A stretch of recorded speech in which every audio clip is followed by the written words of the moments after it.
Welcome back. You're watching The Fix with me, Karima Brown. I'm, of course, in conversation with Deputy Finance Minister David Masondo. Minister, the 150 economists say that government can do more to mitigate the economic harm of COVID-19. Among the suggestions that they've put on the table is an income transfer to lower income and affected households in the form of what they call a special COVID-19 grant, which they say is a top-up to the existing grants and or a universal basic income grant. And they argue that creativity is needed to speed up delivery, including the transfers via digital mechanisms. Is this one of the options that's in that document that you're submitting to Cabinet on Thursday? Karima, throwing money into the economy and under these circumstances, it's necessary but not sufficient for us to get out of this economic crisis. We've got also to be throwing money into the structural reforms in order for us to change the economy. And the investment in the public infrastructure is one of the key things that we should be looking at, because investment in the infrastructure, it basically enables business and people to be active participants in the economy. If we provide electricity, businesses will be able to operate efficiently. If we sort out the transport infrastructure, we'll be able to import and export what we produce here. We'll be able to move people around the country. We need to be sorting out PRASA as soon as possible so that people can move with ease in South Africa, particularly the poor. But Minister, let me just come in here, just with respect. Those are things that you have to do in any case. South Africa's apartheid spatial planning is a key part of why this economy is as sluggish as it is. This proposal for income transfers to lower income and affected households in the form of a special COVID-19 grant or the BIG, the basic income grant. Can you give me an idea of whether this will find favour within Treasury? Is this being costed as we speak? Are you looking at this in a serious manner? Over 150 economists in South Africa have put this on the table. I think, like I said, Karima, we are finalising interventions, and I think... But does it include these measures? Does it include a special COVID-19 grant or the basic income grant as proposed in the document by the 150 economists? We are looking at all the possible measures in trying to assist the poor households.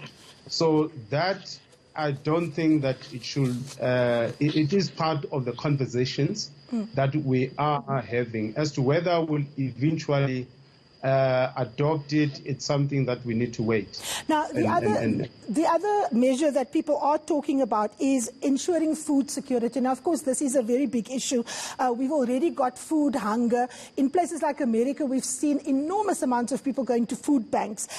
Is food sovereignty through a coordinated and safe rollout of food packages in food-stressed neighborhoods something that is in your plan? And if so, how are you going to cost this? Karima, some of the interventions are already ongoing, like distribution of food parcels. I was speaking to the MEC of Northwest yesterday, just finding out how are they coping with this COVID, how are they combating it. And she was saying to me that there are a number of, through the Social Development Department, they are distributing food parcels throughout the province. And it's not only in Northwest where this is happening, but in other parts of the country already. Some of these interventions are already taking place. Now, one of the other things that is in this document is to extend unemployment benefits to casual workers and the informal sector. Now, this is, of course, that 60% that I spoke about earlier that depends on the informal sector. Is that something that you are thinking about, Deputy Minister? I think, Karima, we're looking at all the options, and I think we're getting a lot of proposals from different sectors of society, the civil society, and everything. We're throwing it into the basket for consideration.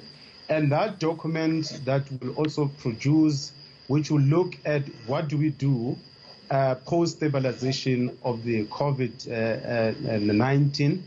There is a document that we're also putting together which will look beyond COVID-19, looking at structural reform. Is a document that will engage different sectors of society, including academics and the economists that you just referred to.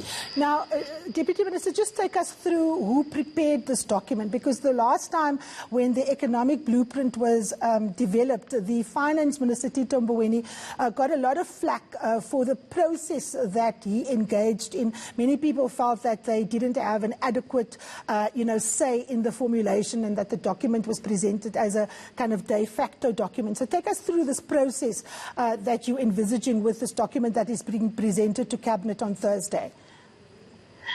So we've got an economic policy division within Treasury, which is looking at putting together this document, but it also works with other divisions within Treasury, asset and liability, budget office, tax and financial sector policy division. So we are working together within Treasury, but also in consultation with other departments, DTI, small business, and other departments that are in the economic cluster. But we are putting together that document as National Treasury, which will be presented to the economic cluster and eventually to Cabinet on Thursday.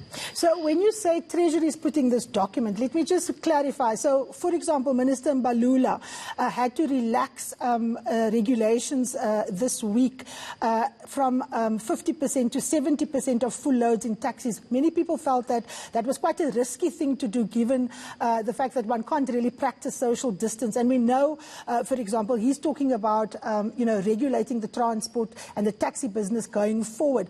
Was someone like him consulted, for example, around this economic document that you're putting forward?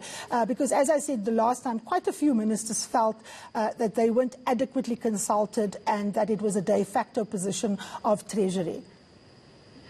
I think we need to separate two things here, Karima. One is the measures that are aimed at enforcing social distance, and economic measures that are undertaking to make sure that social distancing it does not have a huge negative impact insofar as the economy is concerned. And there are measures that in that economic document that we're putting together, which are beyond COVID-19. It's measures that are long-term, and not long-term in terms of implementing them after 2 years or 1 year, but long-term in terms of their immediate impact and long-term in terms of their completion, but they need to be undertaken immediately.